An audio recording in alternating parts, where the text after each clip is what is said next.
और खबरों की शुरुआत इस वक्त की अहम खबर के साथ। नेशनल हेराल्ड मामले में कांग्रेस लीडर राहुल गांधी से ईडी आज लगातार तीसरे दिन भी पूछताछ कर रही है। इस मामले में राहुल गांधी से 2 दिनों में तकरीबन 21 घंटे पूछताछ की जा चुकी है। राहुल गांधी से पूछताछ के सिलसिले में कांग्रेस की जानिब से प्रेस कॉन्फ्रेंस की गई। इसमें पार्टी लीडरान ने बीजेपी की हुक्मरानी को तारीख का सहबाब करार दिया। घर पे हमारे परिजन भी हैं उपस्थित, हमारे बहुत से समर्थक भी उपस्थित हैं, तो हम लोग कोई कानून तो तोड़ नहीं रहे। ये हमारा निवास स्थान है, यहाँ पे हम डेली लोगों से मिलते हैं, आप लोग भी देखते हो। तो इस निवास स्थान पे मिल रहे हैं और उसके बाद अपने पार्टी के मुख्यालय पे हम जाने के लिए हम आगे बढ़ेंगे। तो उसके लिए जिस तरह से सील है तो जाएंगे कैसे, क्योंकि अलाउ तो है नहीं। देखते हैं, आप देखते हैं, आप लोग राहुल गांधी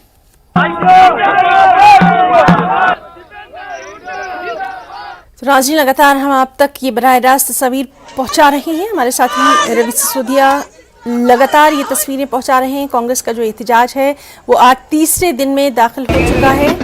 तमाम अहम लीडरान जो हैं वो इस एहतजाज का हिस्सा बने हुए हैं और नेशनल हेराल्ड मामले में कांग्रेस लीडर राहुल गांधी से इन्फोर्समेंट डायरेक्टरेट आज लगातार तीसरे दिन भी पूछताछ कर रहा है।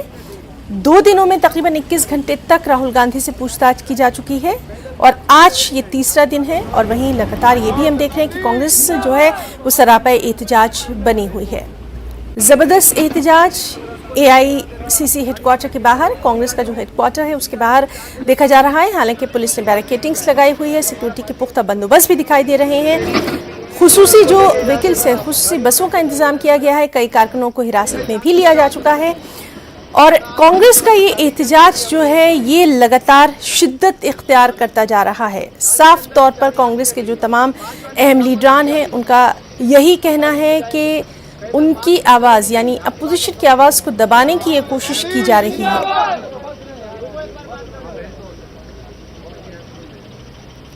तमाम अहम चेहरे कांग्रेस के इस एहतजाज का हिस्सा हैं। KC वेणुगोपाल, अधीर रंजन चौधरी, अजय माकन,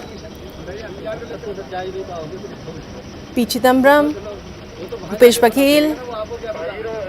और दूसरी जानिब हम ये भी देख रहे हैं कि जो नौजवान चेहरे हैं कांग्रेस के वो भी इस एहतजाज में नजर आ रहे हैं। शिद्दत के साथ ये एहतजाज लगातार जारी है।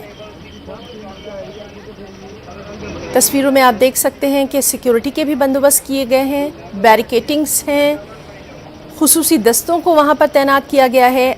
दिल्ली पुलिस की तरफ से खुसूसी एडवाइजरी भी जारी की गई थी और तस्वीरों में आपने ये भी देखा कि राहुल गांधी जो है वो ईडी के दफ्तर के बाहर दिखाई दिए। अपने जो पूछताछ उनसे लगातार जारी है वहां जाने से पहले,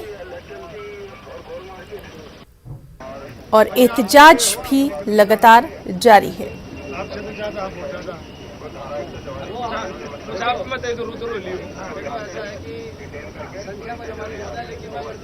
कांग्रेस का साफ तौर पर यह कहना है कि सरकार सेंटर एजेंसियों का गलत इस्तेमाल कर रही है और कुछ जो मरकजी एजेंसियां हैं उनका गलत इस्तेमाल किया जा रहा है। लगातार आप सुन भी रहे हैं और रणदीप सुरजेवाला जो हैं वो लगातार इस अहम मामले को लेकर जिस तरह से बेहद उनका जारहाना मूड नज़र आ रहा है। साफ तौर पर उनका हर प्रेस कॉन्फ्रेंस में हर नुमाइंदे से यही कहना है कि कांग्रेस की अपोजिशन की आवाज़ को दबाने की कोशिश जो है वो की जा रही है।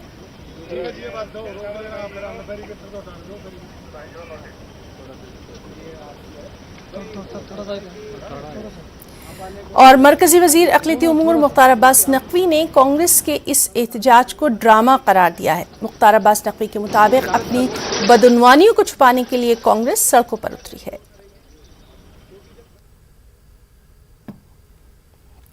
बात करने के लिए मौजूद हैं केंद्रीय मंत्री मुख्तार अब्बास नकवी। सर, 2 दिन से कांग्रेस लगातार सड़कों पर है, बीजेपी पर हमलावर है, क्या कहना चाहेंगे? देखिए, ये शुद्ध रूप से जो करप्शन के कारखाने में तालाबंदी और लूट के लाट साहिबों की नाकाबंदी हुई है उसका हाहाकार और हंगामा दिखाई पड़ रहा है। और उनको लगता है कि करप्शन उनका जन्म सिद्ध अधिकार है, संवैधानिक अधिकार है, लोकतांत्रिक अधिकार है, और करप्शन पर चोट कांग्रेस पे चोट के रूप में ये लोग उसको दिखाते हैं। तो मुझे लगता है कि जिस तरह का हंगामा हाहाकार कर रहे हैं, अरे भैया, तो आप कांग्रेस को ठीक से उसको जिंदा करने में अगर हाहाकार और इतना हंगामा करते तो कम से कम कांग्रेस कुछ बच जाती। आज की स्थिति में कांग्रेस पार्टी पूरी तरह से वेंटिलेटर पर है, लेकिन आपकी उद्दंडता और अराजकता एक्सीलेटर पर है। क्या असर होगा पता नहीं। सर, कांग्रेस तो ये कह रही है कि राहुल गांधी एकमात्र ऐसे हैं जो कि मोदी जी का मतलब सामना कर रहे हैं, इसीलिए कहीं ना कहीं नरेंद्र मोदी हो या फिर अमित शाह उनके निशाने पर राहुल गांधी कहते थे कि राहुल गांधी जी बोलेंगे तो आकाश गिर पड़ेगा, भूकंप आ जाएगा। पार्लियामेंट में तो बहुत बार बोला, बाहर भी बोला, लेकिन भूकंप ना गिरा ना आकाश गिरा, बल्कि वो बहरा पड़े कई बार देखा मैंने। सर, इनका ये भी आरोप है कि चाहे वो सामाजिक हो, आर्थिक हो या सांस्कृतिक हो, संक्रमण काल के घनघोर अंधियारे में मोदी सरकार ने धकेल दिया है। देखो, मुझे क्या लगता है कि नकल के लिए भी अकल चाहिए। अब आजकल जो है वो थोड़ा सा तुकबंदी ज़रूर बोलते हैं। अगर उनको थोड़ा सा तुकबंदी सीखना है तो कुछ अच्छा अध्यापक अपने पास रखें तो वो समझे बताएगा। इस बेवकूफ़ियों की बातों में खुद एक तो वो वैसे ही बेवकूफ़ के रूप में दिखाई पड़ते हैं और बेवकूफ़ बन जाते हैं। सर, राहुल गांधी ये भी कहते हैं कि ये जुमलों नहीं महाजुमलों की सरकार है, और जिस तरीके से नौकरी नहीं, नौकरियों के लिए सिर्फ बातें करते हो और जिस तरीके का PR कर रहे हैं। चलो भैया, राहुल क्या, छोड़ो। तो आपने देखा, ये थे हमारे साथ बात करने के लिए केंद्रीय मंत्री मुख्तार अब्बास नकवी। कैमरा पर्सन वीनू के साथ रचना, न्यूज़ 18 दिल्ली। तो नाज़रीन, लगातार हम आपको दिखा रहे हैं ये जो एहतजाज है कांग्रेस दफ्तर के बाहर और पार्लियामेंट के अहाते में। कांग्रेस कारकुनान आज भी एहतजाज कर रहे हैं, हालांकि पुलिस ने एहतजाजियों को वहां से हटाने की कोशिश की है। तस्वीरों में आप देख सकते हैं कि एहतजाज जो है वो शिद्दत इख्तियार कर गया, झड़प भी हुई। ख़ास तौर पर जो विमेंस विंग है कांग्रेस का, वो कहीं ना कहीं बेहद एक्टिव नज़र आया, और हमने सुना रागिनी नायक ने क्या कुछ कहा। साथ ही साथ अधीर रंजन चौधरी हैं या फिर रणदीप सुरजेवाला, उन तमाम लोगों का साफ तौर पर कहना है कि कांग्रेस जो है वो जिस तरह से अपना एहतजाज कर रही है अपने हेडक्वार्टर के बाहर, अगर वो एहतजाज कर रही है तो ये उनका हक है। उनको वहाँ जाने से क्यों रोका जा रहा है? सिक्योरिटी के इतने पुख्ता बंदोबस्त किए गए हैं, दफ़ा 144 का निफाज किया गया है। इन्हीं तमाम चीज़ों को लेकर गेट के बाहर, बैरिकेटिंग के बाहर आप साफ तौर पर देख सकते हैं कि किस तरह से कांग्रेस के जो तमाम अहम लीडरान हैं, कांग्रेस के जो कारकुन हैं, वो बैठे हुए हैं और शिद्दत इख्तियार कर गया है ये कांग्रेस का एहतजाज आज तीसरे दिन भी। एक बार फिर से हम अपने साथी रवि सिसोदिया का रुख करना चाहेंगे, जो कि लगातार हमारे साथ मौजूद हैं और तमाम तर तस्वीर आप तक पहुंचा रहे हैं। रवि, अभी का हाल जानना चाहेंगे।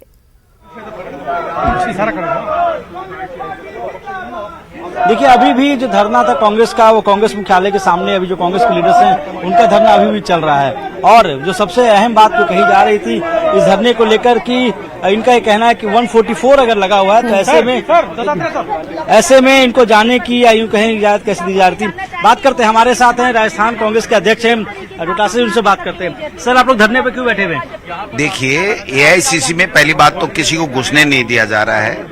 जैसे तैसे करके परमिशन लेके हम 2, 5, 7 लोग घुसे, और परमिशन से घुसने के बाद में यहाँ पर दिल्ली पुलिस ने अंदर AICC के कार्यालय में प्रवेश किया और लोगों को मारा। हमारे जो कार्यकर्ता खड़े थे, नेता खड़े थे, उनके साथ मारपीट की और उनको गिरफ्तार करने का प्रयास किया। इससे ज्यादा जुल्म की पराकाष्ठा कोई हो नहीं सकती है। गोविंद जी, आप कल भी आ रहे थे दिल्ली में, क्या ऐसा बताया जा रहा है कि आपको कल रोक दिया गया था, दिल्ली नहीं जाने दिया जा रहा? मुझे रोक दिया गया और ये कहा गया कि ऊपर से आदेश आया है, हम रात के 12:30 बजे से आपकी गिरफ्तारी के लिए घात लगाए बैठे हैं। फिर मुझे सुनसान जगह ले जाया गया। फिर मैंने कहा भाई मैं मेरी रिश्तेदारी में जा रहा हूँ, वहाँ पुलिस के साथ में ले जाया गया। फिर वहाँ पे छोड़ा गया कि हाँ ठीक है। फिर मैं आया, जैसे तैसे करके आया। तो इस तरीके से ये तो अंग्रेजों के समय जो स्वाधीनता की लड़ाई लड़ रहे थे उनके साथ में अंग्रेजों ने भी जुल्म नहीं किया, उससे ज्यादा जुल्म ये मोदी सरकार और दिल्ली पुलिस कर रही है। देखिए, हिना, आप तस्वीरें देख लीजिए, ये कांग्रेस मुख्यालय का गेट है 24 अक्टूबर रोड यहाँ लिखा हुआ है। इसके सामने यहाँ पे भी झड़प हुई थी दिल्ली पुलिस और कांग्रेस कार्यकर्ताओं को। उसके बाद जो तमाम लीडर्स यहाँ पहुंचे, ये राजस्थान से आए, राजस्थान कांग्रेस के अध्यक्ष गोविंद सिंह डोटासरा कल दिल्ली आ रहे थे, इनको दिल्ली नहीं आने दिया गया, बॉर्डर पर रोक दिया गया। आप लोग का धरना प्रदर्शन कब तक जारी रहेगा? ये तो लंबी लड़ाई है, सत्य की लड़ाई तो लंबी होती है। और जब अंग्रेजों से आजादी के लिए लड़ाई लड़ी थी हमारे महापुरुषों ने, तो लंबी लड़ाई के बाद में आजादी मिली थी, तो हम भी तैयार हैं लंबी लड़ाई के लिए। रवि इनको रवि रवि 2024 इनसे में- ये भी हम जानना चाहेंगे, चूंकि आप इनसे बात कर ही रहे हैं, अपने तरीके से पूछिए कि ये कहा जा रहा है कि ईडी की एक कार्रवाई है, उस कार्रवाई को लेकर इतना हंगामा क्यों है?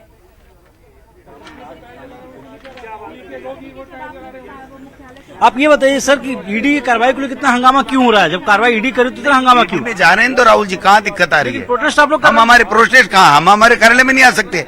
आप बताइए, इस कार्यालय में नहीं आना चाहिए आदमी को? क्या बीजेपी के कार्यालय में 4 ही आदमी है? धारा 144 घर के अंदर नहीं लगती है, बाहर लगती है। डोटासरा सर पूरे देश में आप लोग ने प्रदर्शन किया ना, जो ईडी के दफ्तर में प्रदर्शन नहीं करना चाहिए, अन्याय के खिलाफ नहीं करना चाहिए। आप लोग अन्याय हो रहा है। ईडी का केस बंद हो गया, उसके बावजूद इस तरह के नोटिस दे रहे हैं, फिर भी हम हमारे कार्यालय में बैठे हैं और कार्यालय में उठा उठा के मार रहे हैं, वहां से घुस घुस के दिल्ली पुलिस मार रही है। तो ये क्या न्याय है? क्या ये क्या भारत का संविधान है? क्या बाबा साहब ने और महात्मा गांधी जी ने यही परिकल्पना, इसी आजाद भारत की परिकल्पना की थी क्या? तो देखिए, तो इनका कहना है कि जो संघर्ष इनका वो जारी रहेगा। तस्वीरें आपको दिखाता हूँ, ये मुख्यालय के बाहर की तस्वीरें हैं जहाँ पे जो कांग्रेस के लीडर्स हैं वो मौजूद है। तस्वीरों में आप देखिए, आप देख रहे होंगे हरीश चौधरी दिख रहे होंगे, साथ ही साथ जो सांसद है नासिर हुसैन वो भी दिख रहे हैं। हम कोशिश करते हैं कि अगर नासिर हुसैन साहब से बात हो पाए। नासिर साहब, कोशिश करते हैं इनसे जरा बात करने के लिए। बिल्कुल आप लोग यहाँ धरने पे बैठे हुए हैं, कब तक ये जारी रहेगा संघर्ष आप लोग? ये अभी तो संघर्ष जारी है। जिस तरह से दिल्ली की पुलिस एआईसीसी के मुख्यालय में घुस के एमपीज के साथ, जनरल सेक्रेटरीज के साथ, सीनियर लीडर्स के साथ जो बदतमीजी करने की कोशिश की, हमारे महिला सांसदों के साथ बदतमीजी करने की कोशिश की, उसके बाद हमारे बहुत सारे कार्यकर्ताओं को अंदर आके उठा के लेके गए। ये एक नया तरीके का दिल्ली पुलिस का रुख हम लोग को देखने को मिला है। जब उनसे पूछा गया तो उन्होंने साफ कहा कि ऊपर से आदेश है। तो अगर हम लोग अपने मुख्यालय में बैठ के प्रेस कॉन्फ्रेंस ना करें, मीटिंग्स ना करें, अपने मुख्यालय में ना बैठें, आप लोगों से वार्तालाप ना करें, तो फिर राजनीतिक पार्टी कैसा चलेगी? ये कहते हैं कि मजबूत अपोजिशन होना चाहिए, ये अपोजिशन को वाइप आउट करने का कोशिश कर रहे हैं, डराने का, धमकाने की कोशिश कर रहे हैं। ये पिछले 75 साल में पहली बार ऐसा हुआ है कि पार्टी ऑफिसर्स में घुस घुस के एमपीज को, सिटिंग एमपीज को, जनरल सेक्रेटरीज को, सीनियर लीडर्स को खदेड़ने की, मारने की, लाठीचार्ज करने की पुलिस कोशिश की है। ये सरासर नरेंद्र मोदी जी और अमित शाह जो है बैठ के करवा रहे हैं, और उनको हम लोग इसके जो हम दोषी ठहरा करना चाहेंगे। और हम लोग बाकायदा इन दोनों पे आरोप लगा रहे हैं कि उनके ऑर्डर्स पे ये सब कुछ हो रहा है। देखिए, आप तस्वीरें आप देख रही हैं कि यहाँ पे प्रोटेस्ट हो रहा है। दूसरी तरफ सुरक्षा की तस्वीरें मैं कैमरामैन कहूंगा अपने वीडियो जर्नलिस्ट को दिखाएं। बाहर आप देखिए रैपिड एक्शन फोर्स की तैनात है, बल तैनात है, साथ ही साथ दिल्ली पुलिस के जवान यहाँ तैनात है, क्योंकि कुछ देर पहले जो यहाँ के हालात थे, यहाँ पे काफी टेंस हालात थे, टकराव की स्थिति उत्पन्न हो गई थी दिल्ली पुलिस और जो कांग्रेस के कार्यकर्ता उनके बीच में। कांग्रेस मुख्यालय के अंदर इनका ये आरोप है कि कांग्रेस मुख्यालय के अंदर दिल्ली पुलिस चली गई थी, और इसी बाबत ये लोग धरने में बैठे हैं कि दिल्ली पुलिस कांग्रेस मुख्यालय के अंदर क्यों गई और वहां जाकर उन लोगों ने गिरफ्तारी क्यों की। एक तरह से इसीलिए जी रवि, अगर आपकी वहां पर किसी अहम लीडर से बात हो पाए, यहाँ पर रवि बिल्कुल ये जरूर हम जानना चाहेंगे, क्योंकि हमारे पास दूसरी बाइट्स भी लगातार आ रही हैं। उसपे जो बीजेपी के तमाम अहम लीडर हैं उनका कहना है कि ये सिर्फ एक पॉलिटिकल ड्रामा है, और ये जो है खामखा इस तरह की चीजों के ऊपर सियासत की जा रही। लगातार बीजेपी के ये बयानात भी सामने आ रहे हैं। इस ताल्लुक से भी आप अपने तरीके से वहां पर पूछ सकते हैं।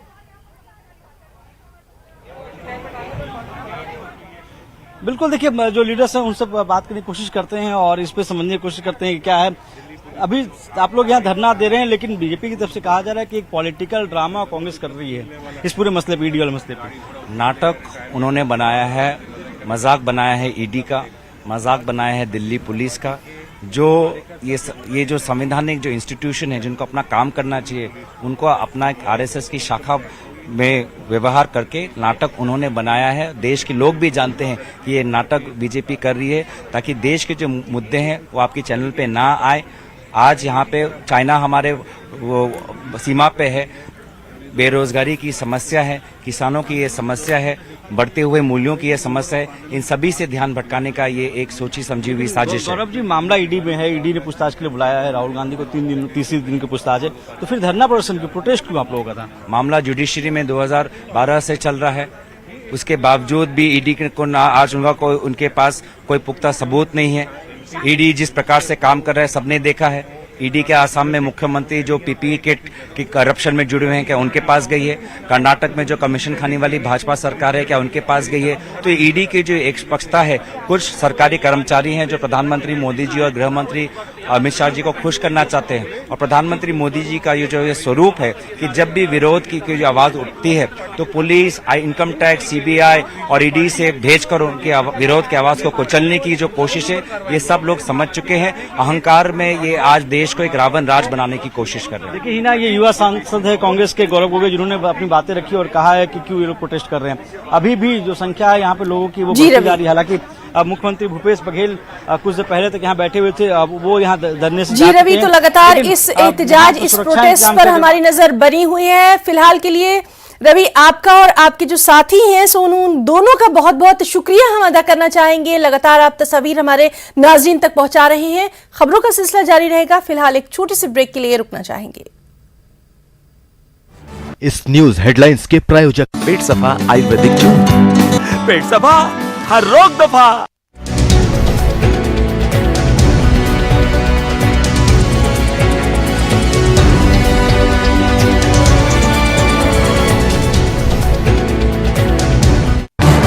इस न्यूज हेडलाइंस के प्रायोजक पेट सफा आयुर्वेदिक जूस। पेट सफा, हर रोग दफा।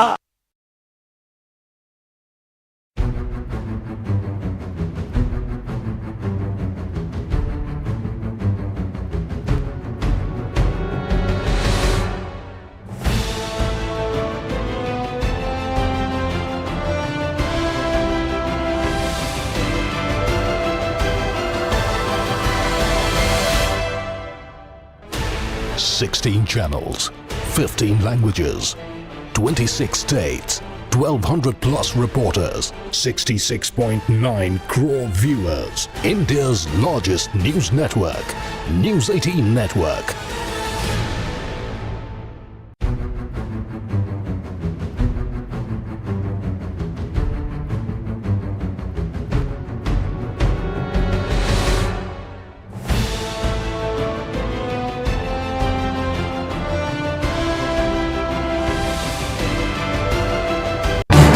इस न्यूज हेडलाइंस के प्रायोजक पेट सफा आयुर्वेदिक जूस। पेट सफा, हर रोग दफा।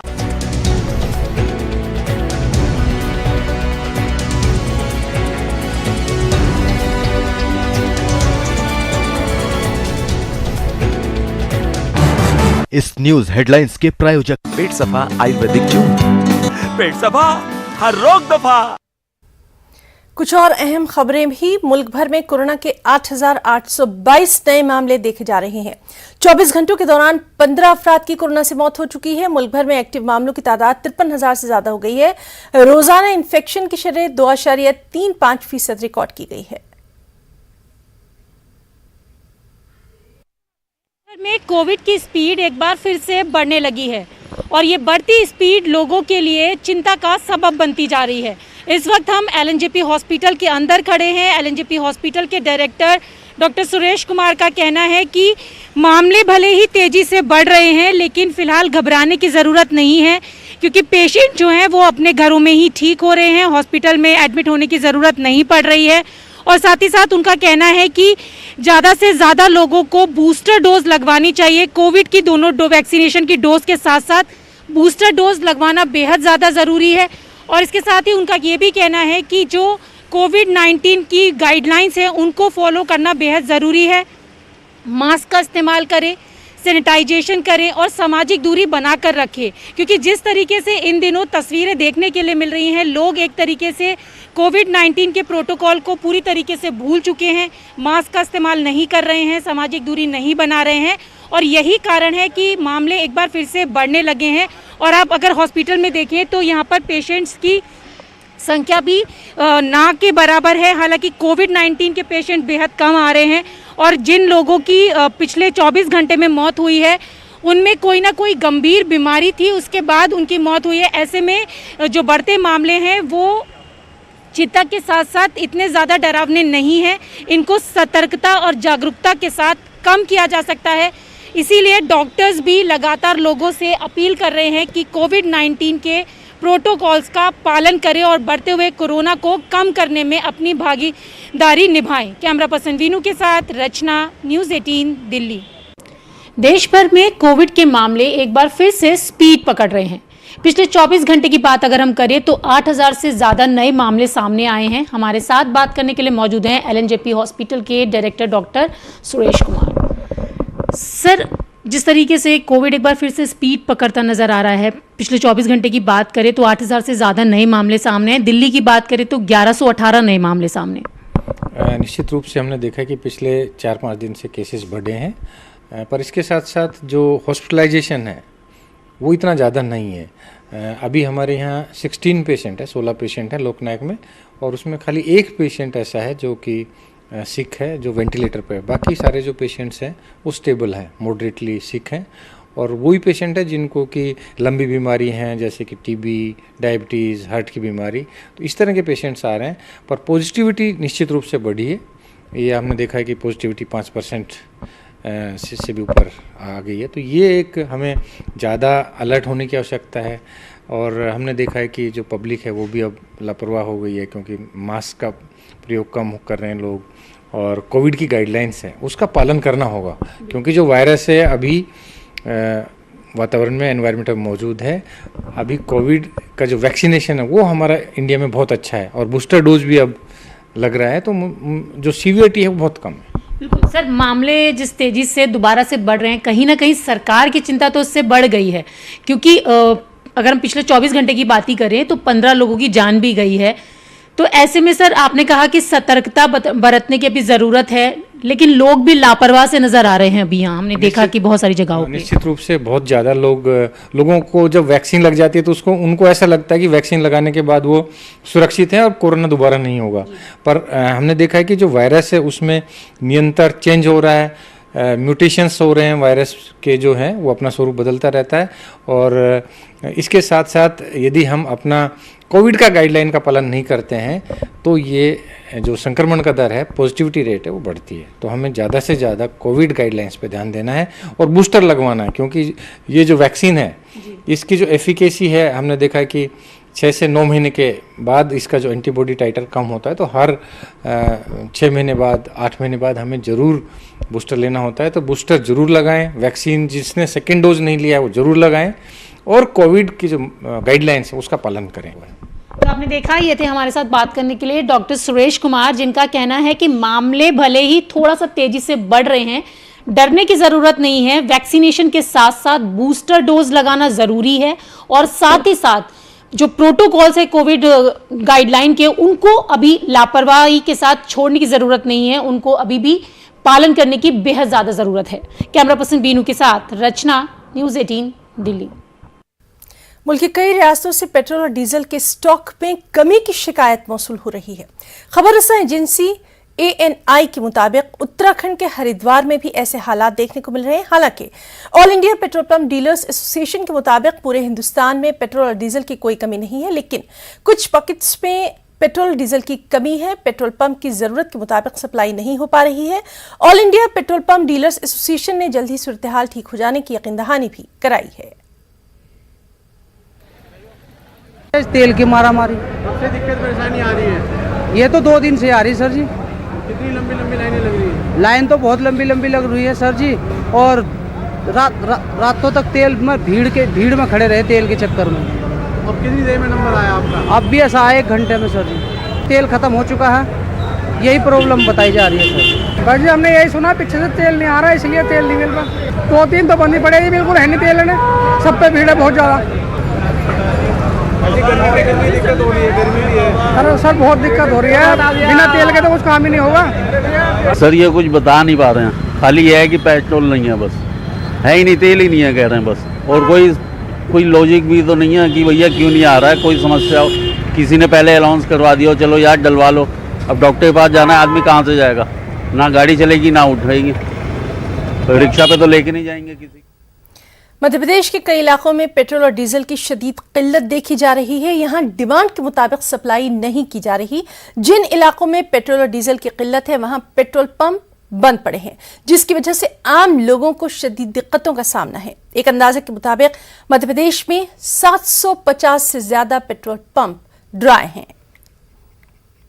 सर पेट्रोल डीजल का स्टॉक जो है सभी पेट्रोल पंप पे यहाँ मंदसौर में देखा जाए तो स्टॉक की काफ़ी कमी है, और इस कारण जो है हमें फिर 400-500 का कम से कम भरवा नहीं पड़ रहा। और सरकार से मैं यही उम्मीद करूँगा कि पेट्रोल डीजल के रेट भी कम किए जाएं, और जैसे सेंट्रल गवर्नमेंट ने टैक्स कम किया है, स्टेट गवर्नमेंट टैक्स कम नहीं किया है, तो स्टेट गवर्नमेंट भी अपना टैक्स कम करे और जो पेट्रोल डीजल की आपूर्ति है वो बढ़ाई जाए। तो मैं यही सरकार से भी यही गुजारिश करूँगा। मुझे ज्ञात हुआ है कि पेट्रोल डीजल वहाँ से आवक कम हो रही है, सप्लाई कम हो रही है, तो इसी तरह मैं पेट्रोल भरवाने आया हूँ ताकि आगे मेरे को असुविधा का वो सामना न करना पड़े। सरकार से क्या चाहते हैं कि पेट्रोल डीजल बराबर सप्लाई हो? सरकार से हम यही चाहते हैं कि एक आम चीज़ बन गई है, लोगों के धंधे घर से कम 5-7 किलोमीटर दूर तक हो गए, तो वाहन जरूरी है, तो इस पेट्रोल डीजल की बराबर सप्लाई हो जाए, इसी सरकार से मैं अपेक्षा करता हूँ। हमें सोशल मीडिया के माध्यम से जानकारी मिली कि पेट्रोल का कम आ रहा है, तो उस हिसाब से हमने कहा थोड़ा स्टॉक कर लो, पेट्रोल भरा लो। इसके लिए अभी कुछ खबर ऐसी हवा उड़े के ऐसा, तो चलो हमने कहा अभी पेट्रोल भरा लेते। राज्यसभा इंतखाबात में शिकस्त खाने वाले कांग्रेस के उम्मीदवार मंसूर अली खान ने बेंगलुरु में मीडिया से खिताब किया। इस मौके पर मंसूर अली खान के वालिद और साबिक मरकजी वजीर के रहमान खान भी मौजूद रहे। मंसूर अली खान ने इस मौके पर कहा कि जेडीएस को एक मुस्लिम और सेकुलर उम्मीदवार का साथ देना चाहिए था, लेकिन जेडीएस ने इस इलेक्शन में भी बीजेपी की टीम बी बनकर ही काम किया।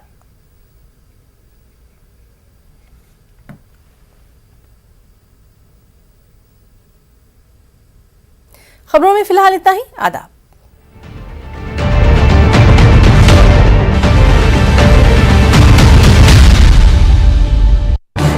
इस न्यूज हेडलाइंस